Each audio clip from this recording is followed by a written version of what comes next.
Besok hotel itu biar aku dan suamimu yang urus. Kamu itu tidak tahu apa-apa soal bisnis. Itu kata-kata ibu mertuaku, tepat setelah aku menerima hadiah ulang tahun sebuah hotel senilai 270 miliar dari nenekku. Aku menjawab, "Oh tentu tidak, Bu. Sekarang aku pemiliknya. Semua aku yang atur." Seketika, suamiku berteriak, "Kalau begitu kita cerai," dan ibu mertuaku mengusirku. Tapi mereka tidak tahu, nenekku baru saja akan mengungkap kejutan kedua. Kejutan yang membuat mereka histeris seketika. Sebelum ceritanya dimulai, silahkan tulis di kolom komentar dari daerah mana saja teman-teman yang menonton cerita ini. Jangan lupa like dan subscribe agar channel ini bisa semakin berkembang dan bisa mempersembahkan cerita yang lebih menarik lagi. Malam itu, udara di restoran bintang Samudra terasa sejuk dan mewah.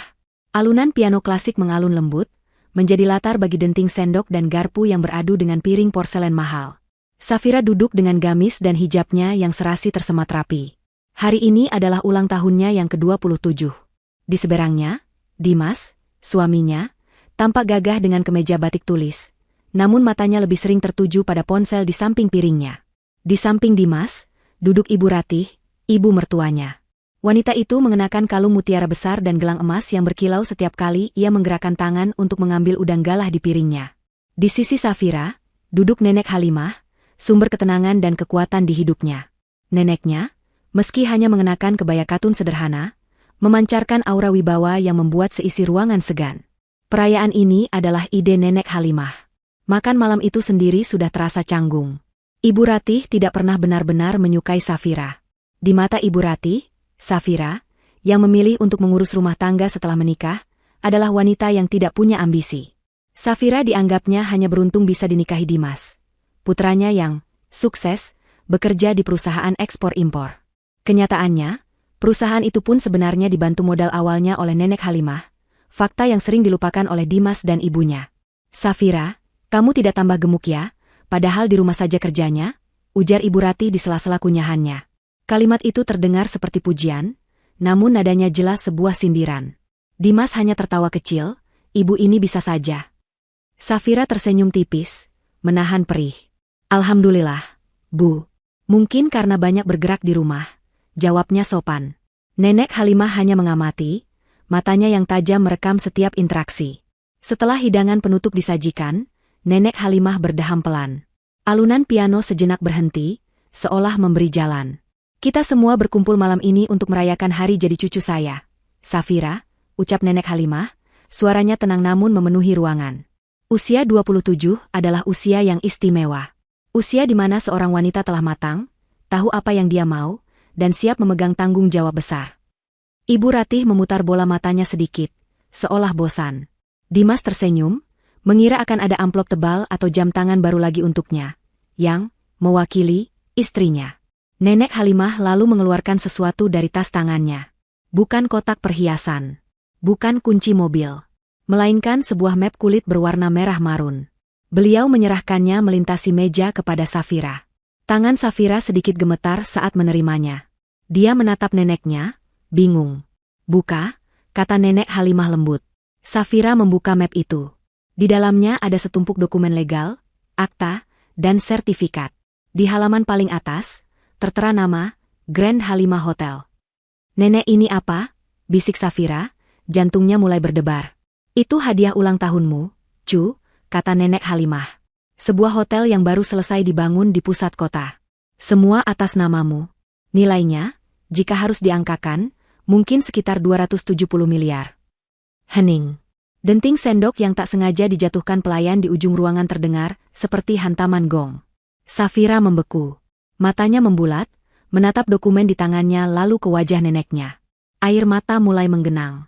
Ini bukan sekadar hadiah. Ini di luar nalar. Dia menoleh ke Dimas. Reaksi suaminya adalah sesuatu yang akan diingat Safira selamanya. Wajah Dimas pucat pasi, lalu memerah. Rahangnya mengeras. Ponsel yang tadi digenggamnya erat, terjatuh dari tangannya ke pangkuan. Tapi matanya tidak menatap Safira. Matanya menatap lurus ke arah ibunya, Ibu Ratih. Wajah Ibu Ratih lebih mengerikan. Senyumnya yang tadi terpasang kaku, kini luntur, digantikan ekspresi syok yang tak tertutupi. Mulutnya sedikit terbuka. Kilatan di matanya bukan kebahagiaan untuk menantunya. Itu adalah kilatan keserakahan murni, keterkejutan, dan kemarahan, seolah-olah hadiah ini adalah penghinaan baginya. "Selamat, Safira," desis Ibu Ratih, suaranya serak. Dia adalah orang pertama yang memecah keheningan. "Nenekmu baik sekali." Kata, "baik sekali," diucapkannya dengan penekanan aneh. Dimas buru-buru memungut ponselnya, lalu tertawa. Tawa yang terdengar sumbang dan dipaksakan. 270 miliar? Haha, nenek serius? Ini luar biasa, sayang. Dimas meraih tangan Safira, tapi genggamannya terasa dingin dan terlalu kencang, seolah sedang mencengkeram properti, bukan tangan istrinya.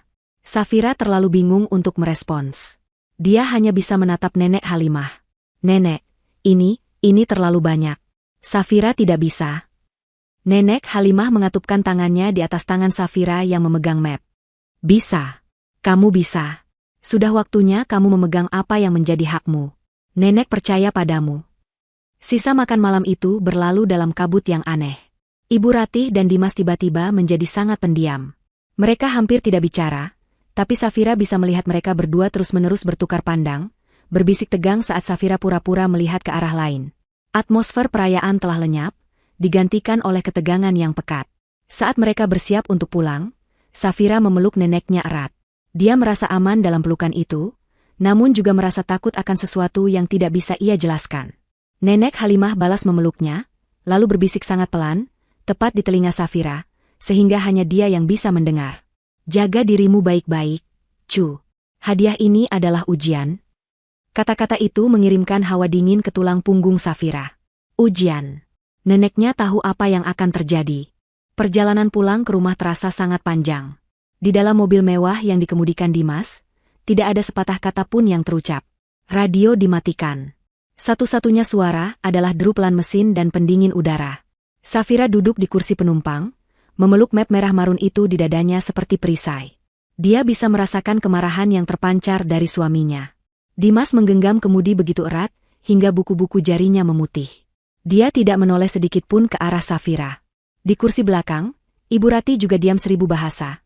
Namun Safira bisa melihat dari spion tengah bagaimana wanita itu menatap tajam ke depan, bibirnya terkatup rapat membentuk garis tipis yang kejam. Ketegangan di dalam mobil begitu tebal, Safira merasa sesak napas. Dia mencoba membuka suara, "Dimas, soal hotel itu, aku..." Dimas memotongnya dengan cepat, suaranya datar dan dingin. "Tunggu sampai di rumah." Safira langsung terdiam. Ini bukan Dimas yang biasa ia kenal. Atau, mungkin ini adalah Dimas yang sebenarnya. Mereka tinggal di sebuah rumah besar di kawasan elit. Rumah itu indah, tapi Safira tidak pernah merasa itu adalah rumahnya. Semua perabotan dipilih oleh Ibu Ratih. Semua aturan dibuat oleh Ibu Ratih. Bahkan jadwal harian Safira seolah harus mendapat persetujuan diam-diam dari mertuanya. Dimas memarkirkan mobil di garasi, mesin dimatikan, dan kesunyian yang mencekam kembali menyelimuti. "Ayo masuk," kata Dimas. Nadanya seperti memberi perintah pada bawahan. Mereka bertiga masuk ke dalam rumah. Lampu ruang tamu sudah menyala terang. Ibu Ratih tidak pulang ke paviliun samping yang biasa ia tempati. Dia langsung berjalan ke sofa utama dan duduk tegak, seolah seorang ratu yang siap memimpin sidang. Dia meletakkan tas tangannya yang mahal di meja dengan keras. Dimas berdiri di samping ibunya, menyilangkan tangan di dada. Dia menatap Safira. Safira berdiri di tengah ruangan, masih memeluk mapnya. Dia merasa seperti seorang terdakwa. Jadi, Ibu Ratih yang memulai. Suaranya tidak lagi disamarkan dengan kesopanan palsu. Suaranya tajam, penuh tuntutan. 270 miliar. Nenekmu benar-benar sudah tidak waras, memberikan mainan semahal itu pada anak kecil yang tidak tahu apa-apa. Hinaan itu menusuk langsung ke hati Safira. "Ibu." "Diam," bentak Ibu Ratih. "Kamu pikir kamu bisa apa dengan hotel itu? Kamu bahkan tidak bisa mengurus suamimu dengan benar tanpa bantuanku." Dimas hanya diam, membiarkan ibunya menyerang Safira. "Hotel itu," lanjut Ibu Ratih, "harus jadi bisnis keluarga. Kita tidak bisa membiarkan Safira yang tidak tahu apa-apa mengurus uang sebanyak itu." Dimas akhirnya angkat bicara, nadanya seolah-olah dia adalah penengah yang bijak, padahal jelas dia berpihak kemana. "Benar, sayang. Ibu lebih berpengalaman. Ini untuk kebaikan kita. Bayangkan, hotel itu bisa kita kembangkan. Aku bisa resign dan fokus di sana. Mata Ibu Ratih berkilat. Bagus. Besok hotel itu biar aku dan suamimu yang urus. Aku yang akan jadi direktur keuangan, Dimas yang jadi direktur utama. Kita juga kan keluarga. Lalu, dia menatap Safira dengan pandangan meremehkan. Kamu itu tidak tahu apa-apa soal bisnis. Kamu di rumah saja, terima uang bulanan. Itu lebih cocok untukmu. Safira mendengarkan semua itu. Dia merasakan amarah yang dingin mulai menjalar di dalam dirinya. Ini bukan lagi tentang hotel. Ini tentang harga dirinya yang diinjak-injak selama bertahun-tahun. Dia ingat bisikan neneknya. Hadiah ini adalah ujian. Safira menarik napas dalam-dalam. Dia meletakkan map itu di atas meja, di depan Ibu Ratih, tapi tidak melepaskannya. Dia menatap mata ibu mertuanya, lalu beralih ke suaminya. Oh tentu tidak, Bu, ucap Safira. Suaranya pelan, tapi mantap. Jelas dan tanpa keraguan. Ruangan itu mendadak senyap. Ibu Ratih dan Dimas tampak terkejut. Mereka tidak menyangka Safira akan melawan. Apa kamu bilang? Tanya Ibu Ratih, suaranya naik 1 oktav. Aku bilang tidak, ulang Safira, kali ini lebih keras. Hotel itu hadiah untukku. Atas namaku. Nenek Halimah memberikannya padaku. Dia menarik map itu kembali ke pelukannya. Sekarang aku pemiliknya. Jadi, semua aku yang atur. Keberanian itu datang entah dari mana, tapi rasanya sungguh melegakan. Wajah Dimas memerah padam. Dia tidak menyangka istrinya yang penurut bisa membantah. Safira, berani kamu bicara seperti itu pada ibu? Teriak Dimas. Kamu sudah gila karena uang? Aku hanya menyatakan apa yang menjadi hakku, kata Safira tenang. Itu hotelku. Kemarahan Dimas meledak. Topeng suami yang baik dan sabar itu hancur berkeping-keping. Oh, jadi sudah merasa hebat? Merasa jadi pemilik hotel? Dia melangkah maju, menunjuk wajah Safira. Dengar ya, kalau kamu bersikap seperti ini, kalau kamu tidak mau diatur, kita cerai saja. Ancamannya menggantung di udara. Dimas yakin Safira akan takut. Dia yakin Safira tidak akan berani kehilangan statusnya sebagai istri. Memang kamu mau jadi janda? Lanjutnya dengan nada mencemooh. Kamu pikir ada yang mau sama janda sepertimu? Safira tertegun mendengar kata cerai. Hatinya sakit, tapi dia tidak menangis. Dia justru melihat suaminya dengan lebih jelas. Inilah nilai dirinya di mata Dimas. Ibu Ratih, melihat Safira hanya diam, merasa menang. Dia ikut berdiri, menimpali dengan amarah yang lebih besar. Dasar menantu kurang ajar. Tidak tahu diuntung. Sudah dikasih hati minta jantung. Kamu itu cuma parasit di keluarga ini. Wanita itu melotot, jarinya menunjuk lurus ke pintu depan. Mulai malam ini, angkat kaki dari rumah ini. Pergi kamu. Bawa hotelmu itu dan jangan pernah kembali. Suasana menjadi hening seketika setelah teriakan terakhir Ibu Ratih. Safira berdiri sendirian, diancam cerai oleh suaminya dan diusir dari rumah oleh ibu mertuanya, semua di malam ulang tahunnya. Teriakan Ibu Ratih masih menggema di ruang tamu yang mendadak sunyi. Pergi kamu. Telinga Safira berdenging. Dia berdiri terpaku, menatap 2 orang yang selama ini menjadi bagian terdekat dalam hidupnya. Suaminya, yang mengancamnya dengan status janda, dan ibu mertuanya, yang mengusirnya dari rumah. Safira merasakan sesuatu yang dingin dan keras terbentuk di dalam hatinya, menggantikan rasa sakit yang tadi menusuk. Dia bahkan tidak menangis. Dia hanya menatap Dimas, lalu menatap Ibu Ratih, dan melihat mereka apa adanya untuk pertama kalinya. Mereka adalah 2 orang yang serakah, yang baru saja melihat sumber uang mereka, yang mereka kira adalah Dimas, dihina oleh sumber uang yang jauh lebih besar, yaitu Nenek Halimah. Dan kini, mereka melihat Safira sebagai ancaman yang harus disingkirkan. Ancaman cerai dan pengusiran itu adalah senjata mereka untuk merebut kembali kendali. Safira baru saja akan membuka mulut. Dia tidak tahu apa yang akan dia katakan. Mungkin dia akan setuju untuk pergi. Mungkin dia akan melawan. Dia tidak tahu. Tapi sebelum sepatah kata pun keluar, suara kunci yang diputar di pintu depan memecah ketegangan. Suaranya pelan, tapi di dalam kesunyian yang tegang itu, bunyinya terdengar seperti letusan senjata. Klik, ceklek. Pintu utama yang berat itu terbuka. Dimas dan Ibu Ratih tersentak kaget. Mereka mengira Safira akan pergi lewat pintu itu. Mereka tidak menyangka ada yang akan masuk. Nenek Halimah berdiri di ambang pintu. Di belakangnya, berdiri 2 pria tegap berjas hitam, Wajah mereka datar tanpa ekspresi. Nenek Halimah tidak tampak marah. Dia tampak tenang. Dan ketenangan itulah yang terasa jauh lebih menakutkan daripada amarah siapapun di ruangan itu. Beliau melangkah masuk, sepatunya yang beralas datar tidak menimbulkan suara di lantai marmer. Nenek? Suara Safira bergetar. Ini adalah pertama kalinya dia berbicara sejak ancaman itu dilontarkan. Ibu Ratih, yang terkejut karena pintunya bisa dibuka orang lain, segera memulihkan rasa terkejutnya dan menggantinya dengan kemarahan baru. Ini adalah panggungnya, dan Nenek Halimah telah menginterupsinya.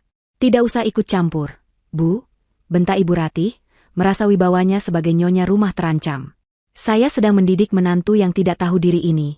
Dia sudah berani melawan suami dan mertuanya. Ibu Ratih berjalan mendekati Safira, hendak menarik lengan menantunya itu. Dan saya sedang mengusir dia dari rumah anak saya. Nenek Halimah mengangkat satu tangannya. Gerakan kecil, hanya telapak tangan yang terentang. Tapi itu cukup untuk membuat Ibu Ratih berhenti melangkah. Mendidik, ulang Nenek Halimah, suaranya pelan namun tajam. Mengusir? Nenek Halimah tertawa kecil. Tawa yang kering dan tanpa humor. Ibu Ratih, Anda tidak bisa mengusir pemilik rumah. Pernyataan itu menggantung di udara. Ibu Ratih mengerutkan kening, bingung. Apa maksudmu? Tua bangka pikun. Tentu saja ini rumah anakku. Dimas yang membelinya. Dimas, yang sejak tadi diam, kini mulai berkeringat. Dia menatap ibunya, lalu ke Nenek Halimah, lalu ke Safira. Dia tahu persis apa yang Nenek Halimah bicarakan. Wajahnya pucat pasi. Nenek, jangan, bisik Dimas. Tapi Nenek Halimah tidak memedulikan Dimas. Matanya terkunci pada Ibu Ratih. Rumah anakmu? Dimas? Nenek Halimah memanggil nama Dimas, membuat pria itu tersentak. Apa kamu tidak pernah jujur pada ibumu? Atau kamu sudah berbohong begitu lama sampai kamu lupa mana yang benar? Nenek melangkah pelan, mengelilingi sofa mewah yang dipilih Ibu Ratih. Rumah yang kalian tempati ini. Rumah megah 3 lantai di kawasan elit. Apa Ibu Ratih pernah bertanya pada Dimas, dari mana dia mendapatkan uang muka sebesar 5 miliar saat dia baru bekerja 2 tahun? Ibu Ratih terdiam. Matanya beralih ke Dimas, menuntut jawaban. Dimas tidak bisa menatap ibunya. Itu bonus perusahaan, kata Dimas lemah. Bonus perusahaan? Nenek Halimah tertawa lagi. Perusahaan tempat Dimas bekerja. Perusahaan ekspor-impor yang sangat sukses, itu. Apa Anda tahu, Ibu Ratih, siapa pemilik sebenarnya perusahaan itu? Nenek Halimah berhenti di depan Safira, menepuk pelan bahu cucunya yang gemetar. Perusahaan itu, mobil mewah yang Dimas pakai setiap hari, dan ya, rumah ini semuanya adalah milikku. Yang kuberikan pada Safira sebagai hadiah pernikahan, jauh sebelum hotel ini. Semuanya atas nama Safira. Kebenaran itu menghantam Ibu Ratih seperti kereta barang. Dia terhuyung mundur, tangannya memegangi dadanya. Tidak mungkin. Kamu bohong. Dimas bilang dia bohong. Serunya histeris. Tapi Dimas hanya menunduk. Tinjunya terkepal. Dia tidak bisa menyangkalnya. Seluruh hidupnya yang mewah, kebanggaannya sebagai pria sukses, ternyata hanyalah pinjaman dari nenek istrinya. Dia hanya dipinjamkan untuk mengelola aset milik istrinya sendiri, yang kini dia ancam akan ceraikan. Nenek Halimah menatap Dimas dengan tatapan dingin. Dan kamu, Dimas, kamu baru saja mengancam akan menceraikan cucuku? Mengatainya janda? Nenek memberi isyarat kepada salah satu pria di belakangnya. Pria itu, yang ternyata adalah seorang pengacara bernama Pak Antono, melangkah maju dan membuka map yang dibawanya. Kamu pikir kamu siapa? Lanjut Nenek Halimah. Kamu pikir, setelah kamu mengancamnya dan ibumu mengusirnya, kalian akan mendapatkan hotel itu? Pak Antono berdeham. Pak Dimas, Ibu Ratih. Saya Antono, kuasa hukum dari Ibu Safira Halimah. Nama Nenek Halimah disebut, menegaskan siapa pemilik utama dari semua kekayaan ini. Ancaman cerai atau talak yang baru saja Anda ucapkan, Pak Dimas, didengar oleh lebih dari 2 saksi di ruangan ini. Itu sudah sah secara agama dan bisa menjadi dasar gugatan cerai yang kuat. Ibu Ratih ternganga. Cerai? Siapa yang mau cerai? Kita tidak bicara soal cerai. Pak Antono menatapnya datar. Suami klien saya baru saja meneriakkan, kita cerai saja. Klien saya, Ibu Safira, menerima ucapan itu sebagai niat talak. Tidak, jerit Dimas, akhirnya sadar dari kebekuannya. Aku tidak bermaksud begitu. Aku emosi. Safira, sayang, aku emosi. Nenek Halimah memotongnya. Sudah terlambat. Kesabaranku sudah habis. Bertahun-tahun aku diam melihat cucuku direndahkan di rumahnya sendiri. Diperlakukan seperti pembantu olehmu, Ratih. Dan dikhianati olehmu, Dimas, yang lebih memilih menuruti keserakahan ibumu daripada membela istrimu. Nenek menatap Safira. Cu, map hotel itu. Ambil. Safira, yang masih syok, mengangguk dan mengambil map hotel yang tadi diletakkannya di meja. Dan sekarang, kata Nenek Halimah, suaranya kembali tenang. Ini adalah rumah cucu saya, Safira. Dan kalian berdua adalah tamu yang tidak diundang. Ibu Rati gemetar, bukan lagi karena marah, tapi karena takut. Kamu tidak bisa melakukan ini rumahku. Buktikan, tantang Nenek Halimah.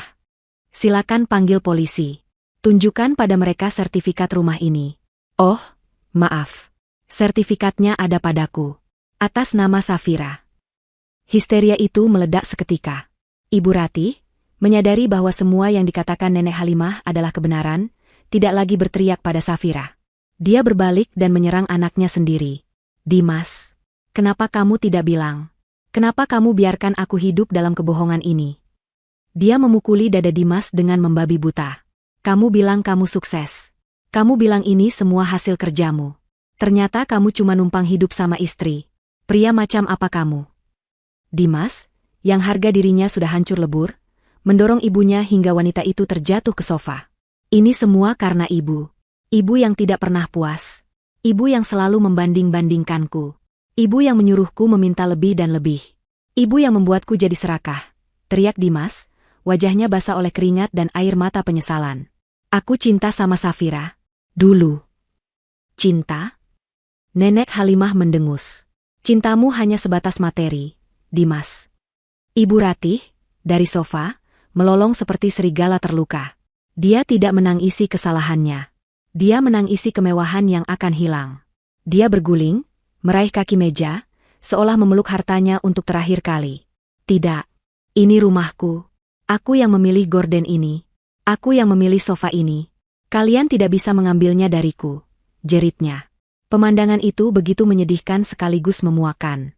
Safira, yang sedari tadi dia membatu, akhirnya menemukan suaranya. Rasa sakit di hatinya telah mati rasa. Yang tersisa adalah kekecewaan yang begitu dalam, begitu pekat. Dia menatap Dimas, pria yang dulu ia cintai, yang berjanji akan menjaganya di depan penghulu. Pria itu kini tampak kecil dan hina.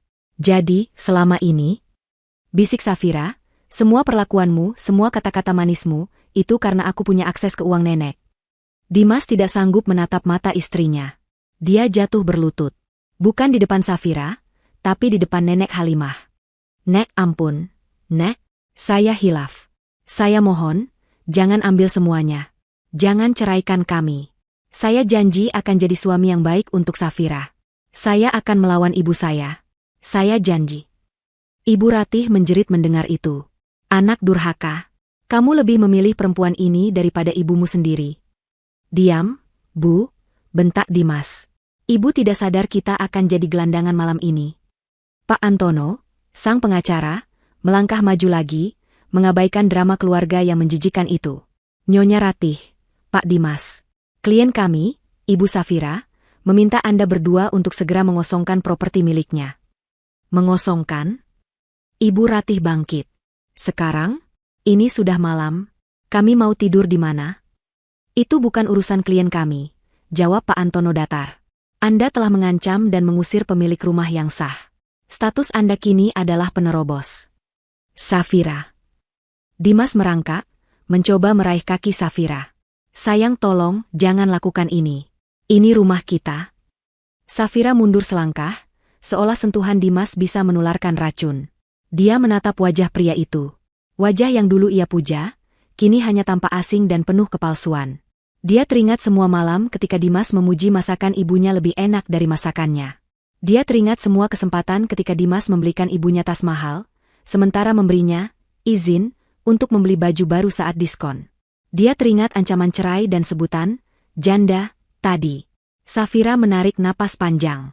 Dia menatap Nenek Halimah, yang mengangguk memberinya kekuatan. Dia adalah pemilik hotel. Dia adalah pemilik rumah. Dia adalah pemilik hidupnya sendiri. Pak Antono, panggil Safira. Suaranya mengejutkan dirinya sendiri. Terdengar kuat dan tanpa keraguan. Beri mereka waktu 15 menit untuk mengemasi barang-barang pribadi mereka yang paling penting. Dimas dan Ibu Ratih membeku. Perintah itu datang dari Safira. Bukan Nenek Halimah. Safira, kamu tidak serius. Rintih Dimas. 15 menit, ulang Safira.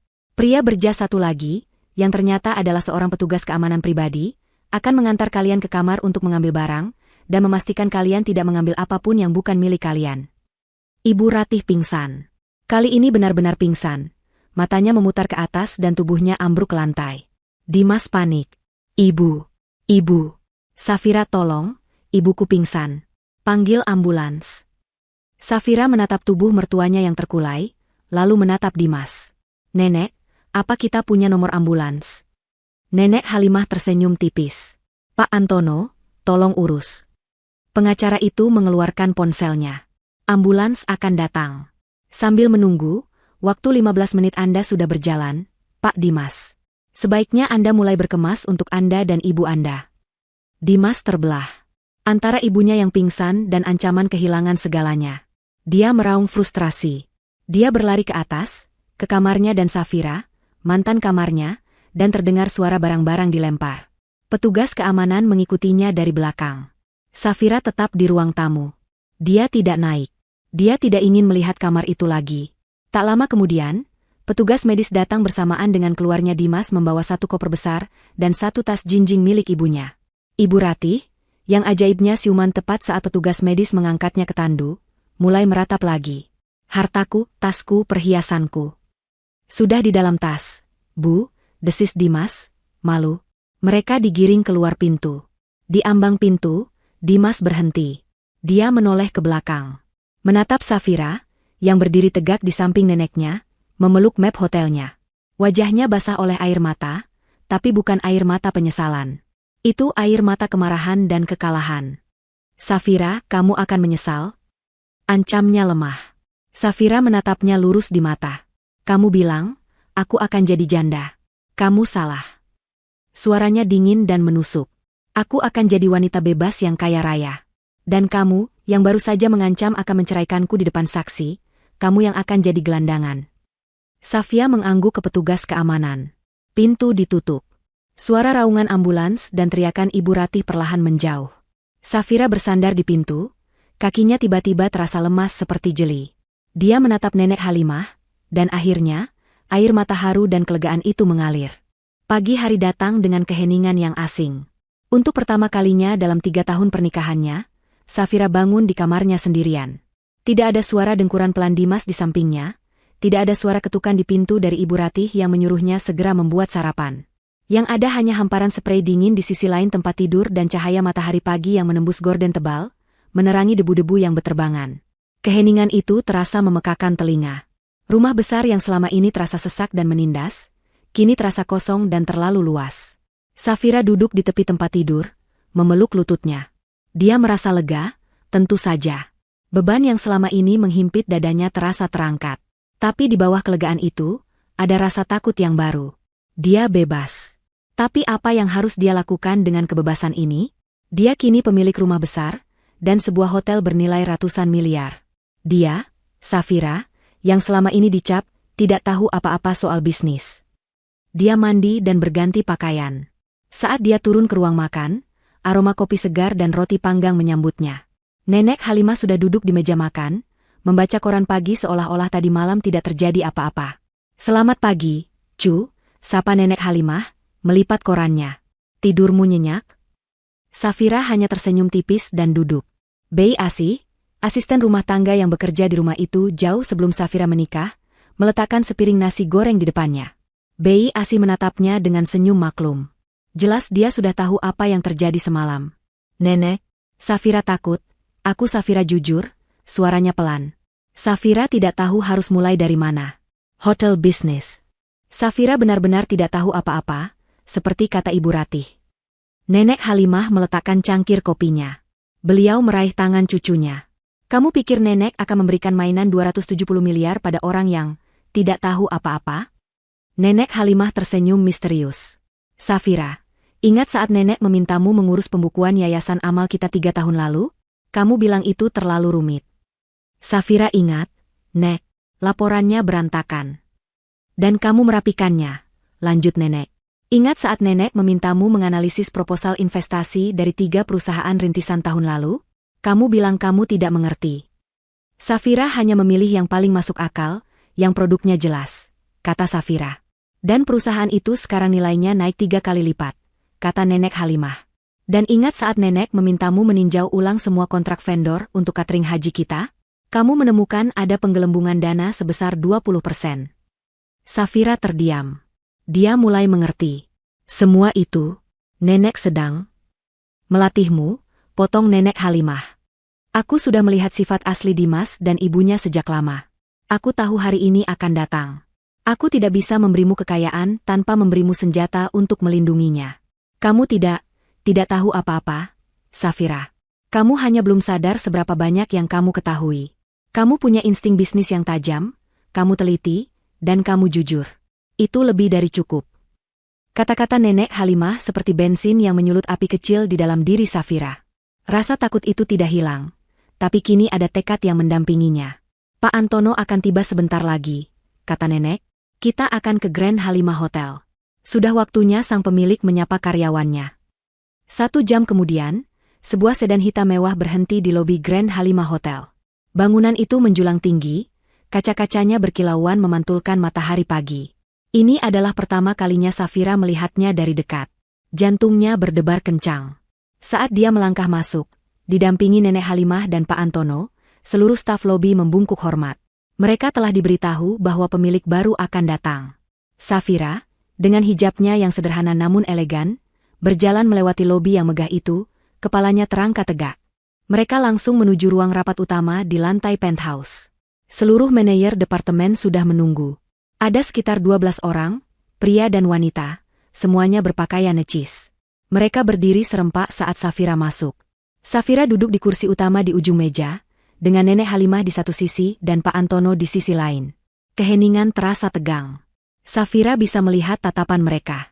Mereka penasaran, skeptis, dan mungkin sedikit meremehkan. Seorang wanita muda berhijab, tampak lembut, tiba-tiba menjadi atasan mereka. Pak Antono memulai. Selamat pagi. Perkenalkan, ini adalah Ibu Safira, pemilik baru dan direktur utama dari Grand Halimah Hotel. Seorang pria parubaya yang tampak paling senior, mengenakan pin General Manager di jasnya, berdeham. Selamat datang, Ibu Safira. Saya Darmawan, General Manager. Kami semua di sini siap membantu Ibu beradaptasi. Kata, beradaptasi, itu diucapkan dengan nada yang menyeratkan bahwa Safira adalah orang luar. Safira tersenyum. Terima kasih, Pak Darmawan. Saya menghargainya. Lalu, dia menatap satu persatu manajer di ruangan itu. Saya tidak akan berbasa-basi. Saya tahu saya baru di sini, tapi hotel ini adalah milik saya, dan saya berniat untuk tahu semua hal yang terjadi di dalamnya. Dia lalu beralih ke pria yang duduk di sebelah Pak Darmawan, yang memegang tablet. Pak Rudi, manajer keuangan, benar?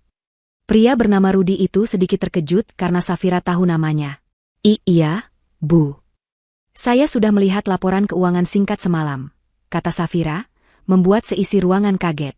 Saya lihat ada pos pengeluaran baru yang cukup besar dalam 2 minggu terakhir. Kontrak jasa konsultasi dengan sebuah perusahaan bernama CV Tuntas Jaya.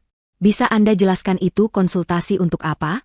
Dan kenapa pembayarannya dilakukan di muka untuk 1 tahun penuh? Pak Rudi langsung berkeringat dingin. Dia tidak menyangka pemilik baru akan langsung melihat detail itu. Pak Darmawan menatapnya tajam. Itu, Bu, itu untuk konsultasi, efisiensi operasional, gagap Pak Rudi. Efisiensi operasional? Tapi saya lihat di laporan lain, biaya operasional kita justru naik 5% minggu lalu. Balas Safira. Matanya yang lembut kini terasa tajam. Dan CV Tuntas Jaya, saya sudah minta Pak Antono memeriksanya tadi pagi. Perusahaan itu baru terdaftar 2 minggu lalu. Ruangan menjadi sunyi senyap. Pak Rudi memucat. Dia tahu dia terpojok. Pak Rudi, suara Safira kini melembut, namun penuh tekanan. Saya di sini bukan untuk mencari musuh. Saya di sini untuk melindungi aset saya. Saya tanya sekali lagi, siapa yang mengotorisasi pembayaran ini? Pak Rudi menelan ludah. Dia menatap Pak Antono, sang pengacara. Lalu dia menatap Nenek Halimah, yang menatapnya tanpa berkedip. Dia tahu karirnya sudah di ujung tanduk jika dia berbohong. Akhirnya, dia pecah. Maafkan saya, Bu, bisiknya, suaranya gemetar.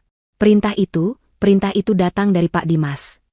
Seluruh ruangan menahan napas. Pak Dimas, ulang Safira, pura-pura bingung. Suami saya? Apa kapasitasnya di hotel ini?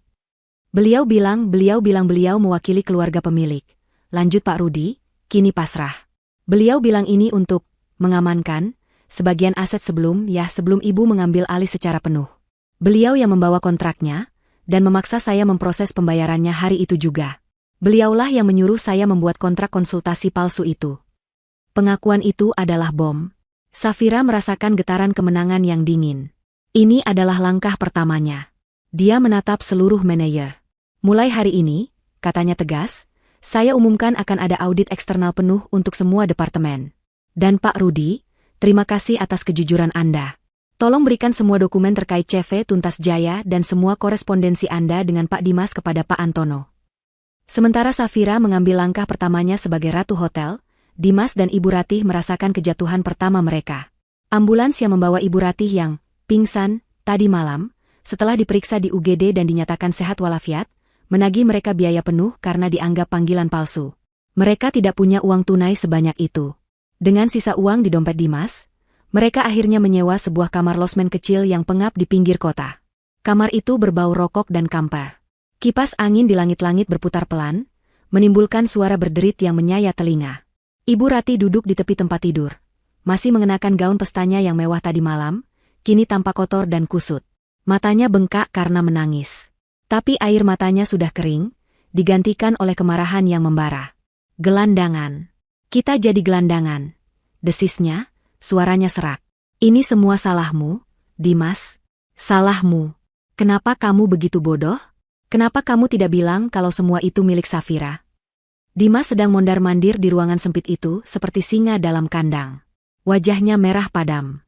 Dia baru saja mencoba mengakses rekening gajinya, rekening perusahaan tempat dia bekerja. Dibekukan. Dia mencoba kartu kredit perusahaan. Ditolak. Nenek Halimah telah menutup semua aksesnya. Dia benar-benar tidak punya apa-apa. Diam, Bu, bentak Dimas, frustrasi. Ibu pikir aku tahu akan jadi begini?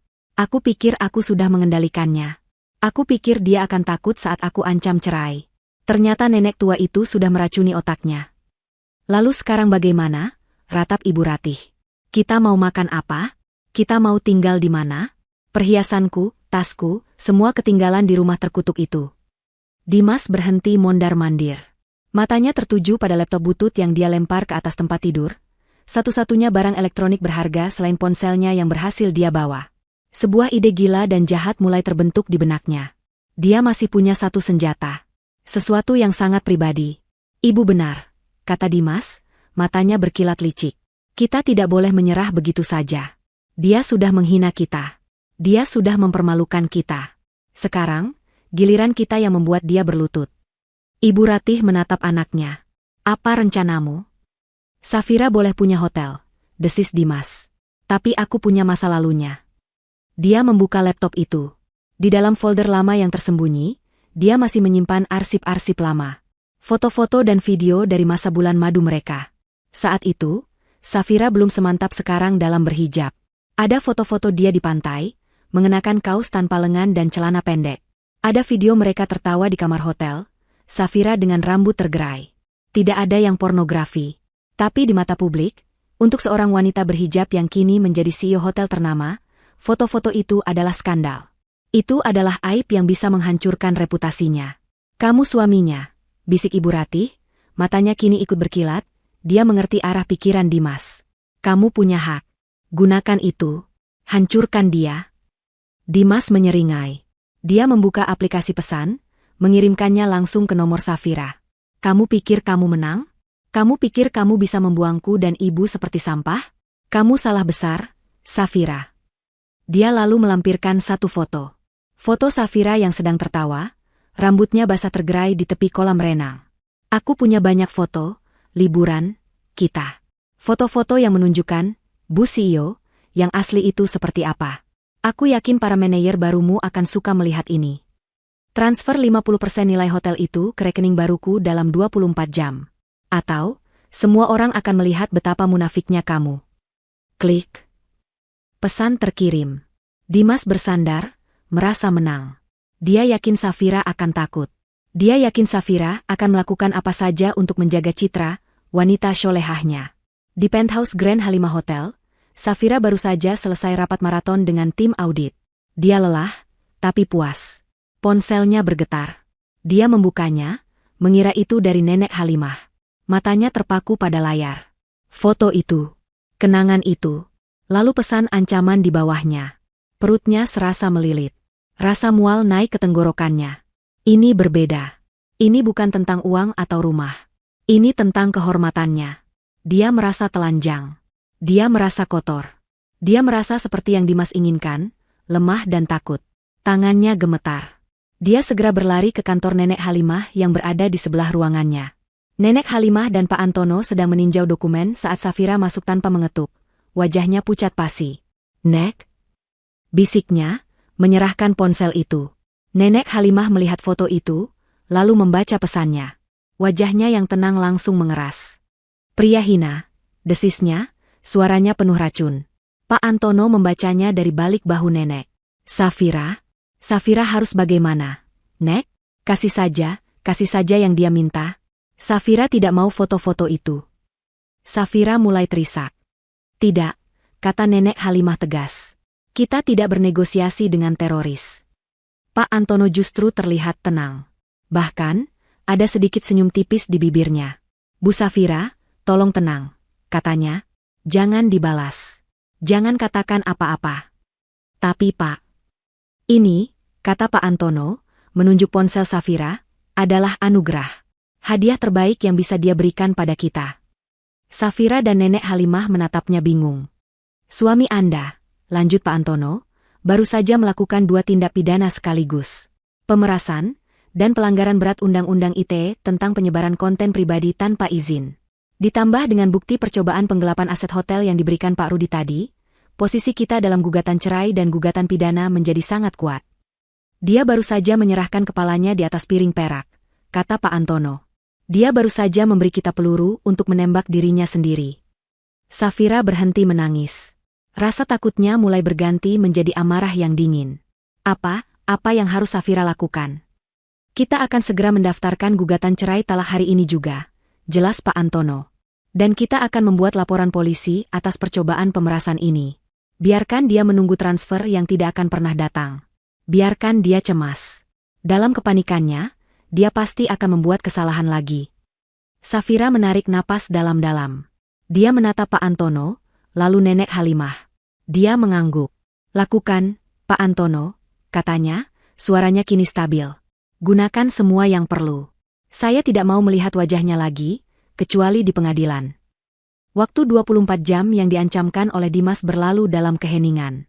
Di kamar losmen yang pengap, Dimas dan Ibu Ratih menatap layar ponsel, menunggu balasan yang tidak kunjung datang. Tidak ada panggilan panik dari Safira. Tidak ada tawaran negosiasi. Tidak ada transfer uang sepeser pun. Yang ada hanya gambar centang 2 berwarna biru di aplikasi pesan, menunjukkan bahwa ancaman itu telah dibaca. Keheningan ini jauh lebih menakutkan daripada kemarahan. "Dia mengabaikan kita," desis Ibu Ratih, kukunya yang patah-patah mengetuk-ngetuk meja kayu yang lapuk. "Beraninya dia. Setelah apa yang kamu kirim, dia masih berani diam." Dimas merasakan gelombang frustrasi yang memuakan. Senjata terakhirnya, aib pribadi Safira, ternyata tidak ampuh. Atau, lebih buruk lagi, Safira tidak peduli. Dia pasti sedang panik. "Bu, dia sedang memberitahu neneknya. Dia sedang bingung," kata Dimas, lebih untuk meyakinkan dirinya sendiri. "Kita tunggu. Dia pasti akan membalas." Tapi di penthouse Grand Halimah Hotel, tidak ada kepanikan. Yang ada adalah strategi. Sementara Pak Antono dan tim hukumnya menyusun laporan polisi dan gugatan cerai, Nenek Halimah melakukan langkahnya sendiri. Beliau tidak percaya bahwa keserakahan Dimas dan Ibu Ratih hanya didorong oleh keinginan untuk kaya. Ibu Ratih, khususnya. Nenek Halimah menangkap ada aroma lain di balik tingkah lakunya malam itu, aroma ketakutan. Ketakutan orang yang putus asa. Pagi itu, beliau memanggil seseorang ke ruang kerjanya. Bukan pengacara, bukan pula manajer hotel. Pria itu datang tanpa jas, hanya mengenakan kemeja batik pudar, dan membawa aura pengamat yang senyap. Dia adalah Pak Yanto, seorang investigator swasta yang telah lama menjadi mata dan telinga Nenek Halimah di berbagai lingkarannya. Yanto, kata Nenek Halimah langsung ke intinya, saya mau kamu cari tahu semua tentang Ratih, ibunya Dimas. Bukan data KTP. Saya mau tahu kebiasaannya, teman-temannya, musuhnya. Dan yang paling penting, Nenek Halimah menatap tajam, saya mau tahu utang-utangnya. Saya mencium bau judi. Pak Yanto mengangguk sekali, tidak bicara. Dia hanya menerima foto Ibu Ratih dan selembar cek. Dalam 1 jam, dia sudah pergi. Di sisi lain hotel, Safira memimpin perangnya sendiri. Berbekal temuan awal dari manajer keuangan Pak Rudi, tim audit eksternal yang baru ia tunjuk mulai bekerja. Mereka seperti tim bedah yang membuka lapisan demi lapisan operasional hotel. Dan apa yang mereka temukan sungguh mengejutkan. Ternyata, percobaan penggelapan dana oleh Dimas melalui CV fiktif itu hanyalah puncak dari gunung es. Audit menemukan bahwa Pak Darmawan, sang general manager yang tampak begitu profesional, telah menjalankan sistem kerajaan kecilnya sendiri. Kontrak suplai bahan makanan ke dapur utama hotel dimonopoli oleh satu perusahaan. Saat ditelusuri, perusahaan itu milik ipar Pak Darmawan. Kontrak jasa kebersihan dan pertamanan diberikan ke vendor lain dengan harga 30% lebih mahal dari harga pasar. Vendor itu, setelah diselidiki, ternyata mentransfer biaya komisi bulanan ke rekening pribadi atas nama istri Pak Darmawan. Dimas, dalam keserakahannya yang terburu-buru, hanya memanfaatkan sistem korup yang sudah ada. Dia dan Pak Darmawan adalah 2 parasit yang berpesta di tubuh hotel yang sama. Siang itu, Safira memanggil Pak Darmawan ke ruangannya. Pak Antono dan 2 auditor telah menunggunya. Pak Darmawan, sapa Safira tenang, saya ingin menanyakan perihal kontrak dengan PT Boga Sejahtera. Pria itu masih mencoba tersenyum, meski kaku. Tentu, Bu, mereka vendor terbaik kami. Terbaik dalam menagih, mungkin, balas Safira. Auditor lalu menyajikan setumpuk bukti, faktur yang digelembungkan, catatan transfer bank rekening keluarganya, dan kesaksian dari koki kepala yang mengeluh kualitas bahan makanan sering di bawah standar. Wajah Pak Darmawan berubah dari porselen menjadi abu-abu. Dia tahu dia kalah. Ini kesalahpahaman. Ini adalah pencurian. Potong Safira, suaranya dingin. Pak Darmawan, Anda saya berhentikan saat ini juga, tanpa pesangon. Pak Antono akan mengurus tuntutan pidana atas penggelapan dana perusahaan. Silakan serahkan kartu akses Anda. Pak Darmawan ambruk di kursinya. Kejatuhannya, yang begitu cepat dan tegas, mengirimkan pesan ke seluruh penjuru hotel, era lama telah berakhir. Sementara itu, di losmen pengap, jam terus berdetak. 24 jam telah lewat. Dimas, dalam kemarahannya yang buta, melakukan kesalahan fatal kedua. Dia pikir aku bercanda, geramnya. Dia membuka akun media sosial baru dengan nama anonim. Dia mengunggah satu foto dari koleksinya.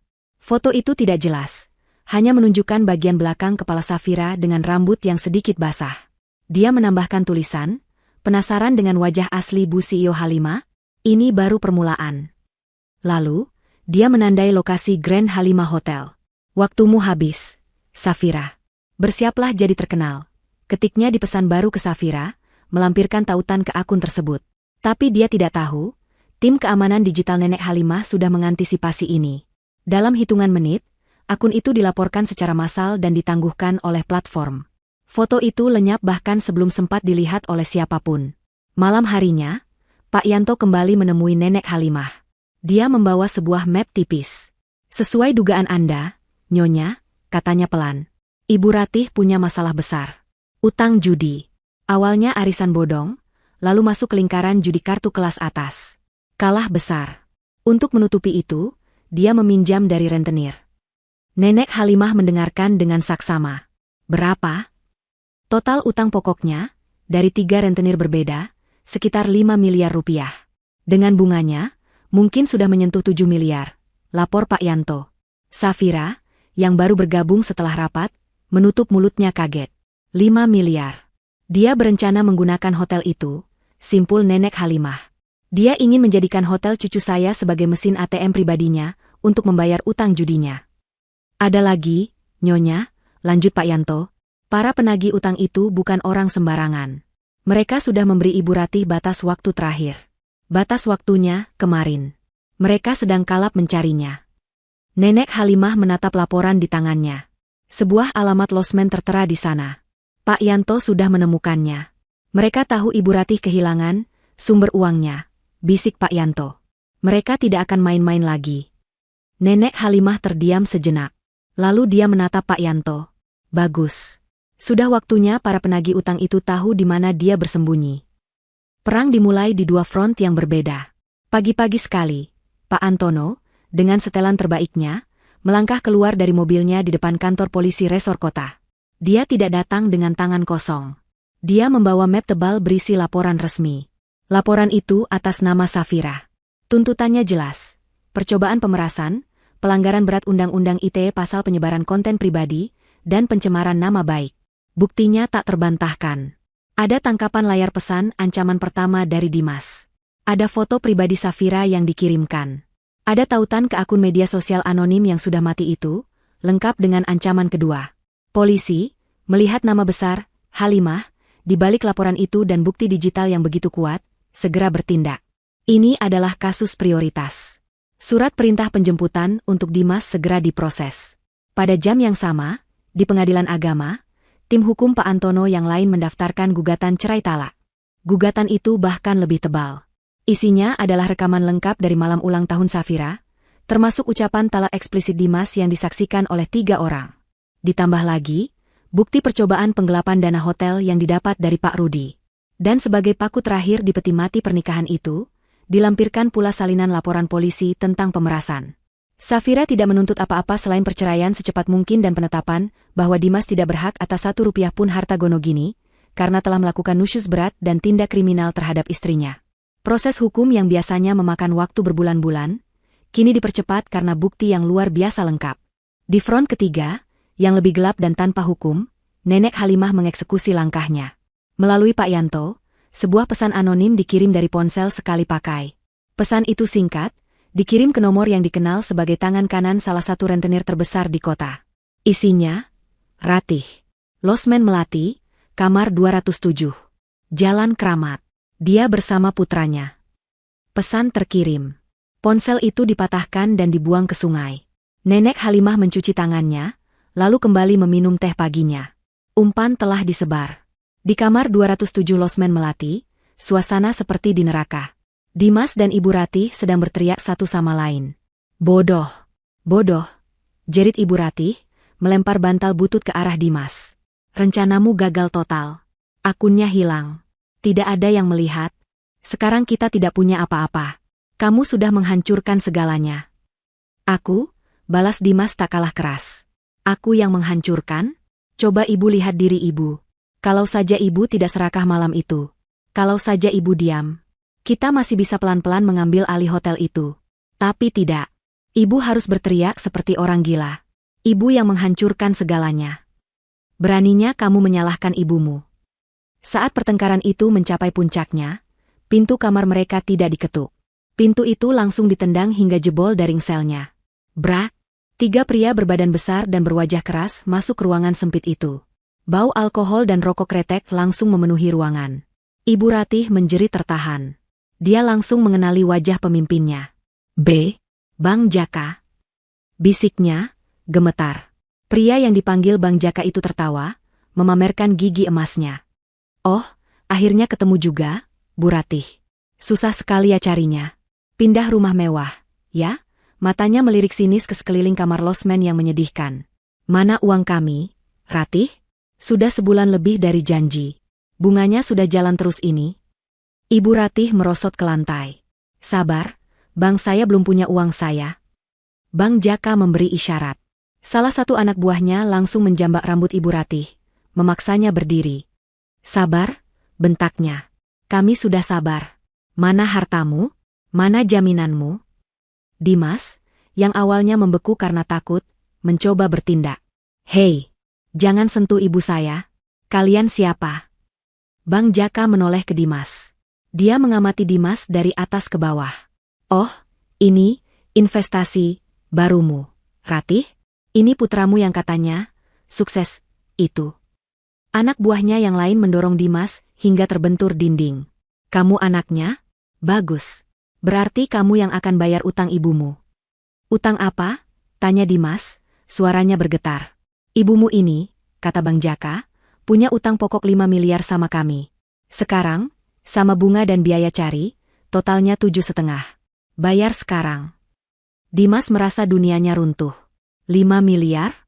Dia pikir ibunya hanya berutang kecil. Saya tidak punya uang." "Jangan bohong," teriak Ibu Ratih histeris, melihat nyawanya terancam. Dia menunjuk Dimas dengan jari gemetar. "Dia punya. Dia yang punya. Dia punya hotel. Hotel besar. Ambil dari dia. Ambil semuanya dari dia." Mata Bang Jaka berkilat. Dia menatap Dimas. "Oh, jadi ini jaminannya? Kamu punya hotel?" "Bukan. Dia bohong," teriak Dimas panik. Tepat saat anak buah Bang Jaka hendak mencengkram Dimas, pintu yang sudah jebol itu kembali didobrak. Kali ini, sekelompok pria berseragam polisi masuk dengan tameng dan senjata terkokang. "Polisi, jangan bergerak. Letakkan senjata." Suasana menjadi kacau balau. Para penagih utang kaget, polisi juga kaget.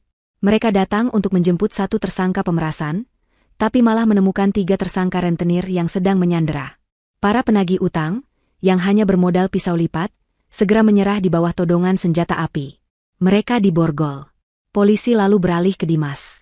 "Saudara Dimas?" "Iya, Pak, saya.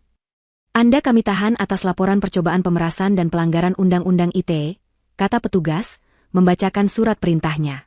Borgol kedua diklik di pergelangan tangan Dimas. Dimas menatap ibunya dengan nanar. Ibunya, yang juga sedang diinterogasi petugas lain karena terkait sindikat rentenir, kini menatapnya dengan tatapan kosong. "Dimas," rintih Ibu Ratih. "Ini semua karena ibu," teriak Dimas, amarah dan keputusasaannya meledak. "Keserakahan ibu yang membuat kita hancur." Ibu Ratih, mendengar itu, tidak marah. Dia hanya tertawa. Tawa yang kering, serak, dan putus asa. "Hancur? Iya, Dimas. Kita hancur. Hancur lebur." Berita itu meledak sore harinya. Drama keluarga Hotel Halimah, calon pewaris ditangkap atas pemerasan, sang ibu terlilit utang rentenir miliaran. Karma, seperti hidangan mewah, disajikan secara publik dan dingin. Sidang perceraian itu menjadi tontonan publik. Sejak berita penangkapan Dimas meledak, media massa tidak henti-hentinya menyorot drama keluarga Halimah. Wartawan berkerumun di pelataran pengadilan agama, kamera mereka berebut gambar seperti sekawanan burung pemakan bangkai. Safira tiba tepat pukul 9 pagi. Dia tidak bersembunyi di balik kacamata hitam atau penutup wajah. Dia turun dari mobil, mengenakan setelan kerja berwarna gading yang rapi, hijabnya senada, dan berjalan tegak di antara kerumunan. Di sampingnya adalah Nenek Halimah yang tenang, dan Pak Antono yang membawa koper dokumen tebal. Safira tidak menunduk. Matanya menatap lurus ke depan, melewati blitz kamera yang menyilaukan dan teriakan-teriakan wartawan yang memanggil namanya. Dia melangkah masuk ke dalam gedung pengadilan sebagai seorang direktur utama, bukan sebagai korban. Suasana di dalam ruang sidang terasa dingin dan formal. Di seberang ruangan, di kursi tergugat, duduklah Dimas. Kontrasnya begitu menyakitkan. Dimas tidak lagi mengenakan kemeja batik tulis atau jam tangan mewah. Dia mengenakan kemeja tahanan berwarna oranye, tangannya diborgol. Wajahnya yang dulu tampan kini kusam, rambutnya acak-acakan, dan ada lingkaran hitam pekat di bawah matanya. Dia tampak menua 10 tahun dalam beberapa hari. Dia diapit oleh 2 orang penjaga. Tak jauh di belakangnya, di kursi pengunjung, duduk Ibu Ratih. Wanita itu mengenakan pakaian kusam yang sama dengan yang ia pakai saat lari dari losmen. Rambutnya berminyak dan matanya merah bengkak, menatap nanar ke depan. Dia datang sendirian. Tidak ada keluarga, tidak ada teman. Dia adalah paria. Hakim ketua, seorang wanita paruhbaya yang bijaksana, memulai persidangan. Karena bukti yang luar biasa lengkap dan sifat kasus yang mendesak, melibatkan tindak pidana, sidang itu berjalan cepat. Pak Antono berdiri. Dia tidak perlu banyak bicara. Dia hanya membeberkan bukti-buktinya satu persatu dengan metodis. "Yang mulia," katanya, suaranya tenang dan jelas. "Kami mendaftarkan gugatan cerai talak. Pertama, Tergugat, Saudara Dimas, telah secara sadar dan di depan 3 saksi, mengucapkan niat talak kepada klien saya, Ibu Safira, pada malam ulang tahunnya. Pak Antono memanggil saksi, salah satu pria berjas yang ikut Nenek Halimah malam itu, yang memberikan kesaksiannya di bawah sumpah. Kedua, lanjut Pak Antono, tergugat telah terbukti melakukan nusyus berat, yaitu, bersekutu dengan ibunya, Nyonya Ratih, untuk melakukan percobaan penggelapan aset milik klien saya. Dia menyerahkan map kedua. Di dalamnya ada kesaksian tertulis dari Pak Rudi, manajer keuangan, lengkap dengan salinan kontrak fiktif CV Tuntas Jaya. Dan yang ketiga, Yang Mulia, suara Pak Antono memberat, bahkan setelah diusir dari properti klien saya, tergugat masih melakukan tindak pidana, yaitu pemerasan dan pelanggaran Undang-Undang ITE. Dia menyerahkan map ketiga. Isinya adalah salinan laporan polisi, tangkapan layar pesan ancaman, dan foto pribadi Safira yang dijadikan barang bukti. Ruang sidang terhenyak. Hakim ketua membaca dokumen itu, keningnya berkerut dalam. Beliau menatap Dimas dengan pandangan dingin. Tergugat, apa Anda ingin menyangkal bukti-bukti ini? Dimas gemetar. Dia menatap Safira. Safira balas menatapnya, matanya tenang, tidak ada kebencian, tapi juga tidak ada cinta. Hanya kekosongan. Dia bohong. Teriak Dimas tiba-tiba, membuat para penjaga tersentak. Tidak. Ini semua jebakan. Dia menjebakku. Dia menunjuk Safira, lalu Nenek Halimah. Wanita itu. Dan nenek tua itu. Mereka yang merencanakan ini. Mereka merebut segalanya dariku. Safira, aku suamimu. Bagaimana bisa kamu lakukan ini padaku? Aku minta maaf. Aku hilaf. Tergugat, tenang, bentak hakim. Ibu Ratih di belakang menjerit. Anakku dijebak. Tolong, Yang Mulia. Anakku tidak salah. Perempuan itu yang jahat. Dia sudah meracuni anakku. Suasana menjadi kacau. Hakim mengetuk palunya dengan keras. Tenang. Petugas, tenangkan pengunjung di belakang. Dan bawa dia keluar jika perlu. Ibu Ratih terdiam, tubuhnya gemetar hebat. Dimas terus meracau. Safira, aku mohon jangan ceraikan aku cinta padamu, jangan ambil hidupku. Tapi sudah terlambat. Hakim ketua berdeham, menatap Dimas dengan pandangan muak. Tergugat, Anda bukan hanya gagal sebagai suami. Anda telah gagal sebagai manusia. Anda mengancam istri Anda, mencoba mencuri hartanya, dan saat gagal, Anda mencoba menghancurkan kehormatannya. Anda memalukan. Palu diketuk. Pengadilan memutuskan. 1. Menjatuhkan talak 1 bain sughra dari tergugat, Dimas, kepada penggugat, Safira. Mulai hari ini, kalian resmi bercerai. Dimas membeku. 2. Lanjut hakim, karena perceraian ini didasarkan pada kesalahan berat dan tindak kriminal yang dilakukan oleh tergugat, maka hak tergugat atas harta Gonogini dinyatakan gugur seluruhnya. Palu kedua diketuk. Itu adalah paku terakhir di peti mati Dimas. Dia tidak mendapat sepeser pun. Ibu Ratih di belakang meraung histeris. Dia tahu ini adalah akhir. Dimas terduduk lemas, borgolnya berdenting. Dia bukan lagi siapa-siapa. Dia tidak punya istri, tidak punya rumah, tidak punya perusahaan, dan tidak punya harta. Dia hanya punya seragam oranye dan kasus pidana yang menantinya. Safira menutup matanya sejenak, menarik napas panjang. Dia tidak merasa menang. Dia hanya merasa bebas. Dia berdiri, membungkuk hormat kepada hakim, lalu berbalik. Dia berjalan keluar dari ruang sidang tanpa menoleh ke belakang. Dia tidak perlu melihat Dimas yang diseret petugas. Dia tidak perlu mendengar raungan Ibu Ratih yang memanggil-manggil namanya.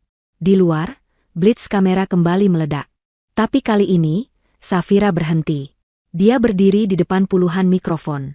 Hari ini, katanya, suaranya jelas dan disiarkan ke seluruh negeri. Keadilan telah ditegakkan. Sistem hukum telah melindungi saya. Saya berterima kasih. Seorang wartawan berteriak, Ibu Safira, apa pesan Anda untuk suami Anda? Safira menatap lurus ke kamera. Dia bukan lagi suami saya. Mulai hari ini, saya hanya akan fokus untuk maju, memimpin Grand Halimah Hotel, dan memastikan apa yang terjadi pada saya, tidak terjadi pada wanita lain. Dia membungkuk sedikit, lalu berjalan menembus kerumunan. Nenek Halimah menggandeng lengannya erat. Saat dia masuk ke mobil, dia melihat sekilas. Dimas sedang didorong masuk ke mobil tahanan. Di sisi lain pelataran, Ibu Ratih duduk sendirian di bangku taman, menangis histeris, diabaikan oleh semua orang. Safira memalingkan wajahnya dan tidak pernah menoleh ke belakang lagi. 2 tahun berlalu. Kota Jakarta telah banyak berubah, begitu pula Grand Halimah Hotel. Di bawah kepemimpinan Safira, hotel itu tidak hanya pulih, tapi melesat menjadi standar baru kemewahan dan pelayanan. Safira, yang dulu diremehkan sebagai wanita rumahan yang tidak tahu apa-apa, kini menjadi salah satu wajah baru di dunia bisnis Indonesia. Fotonya menghiasi sampul majalah bisnis, bukan sebagai korban atau janda kaya, tapi sebagai CEO inovatif tahun ini.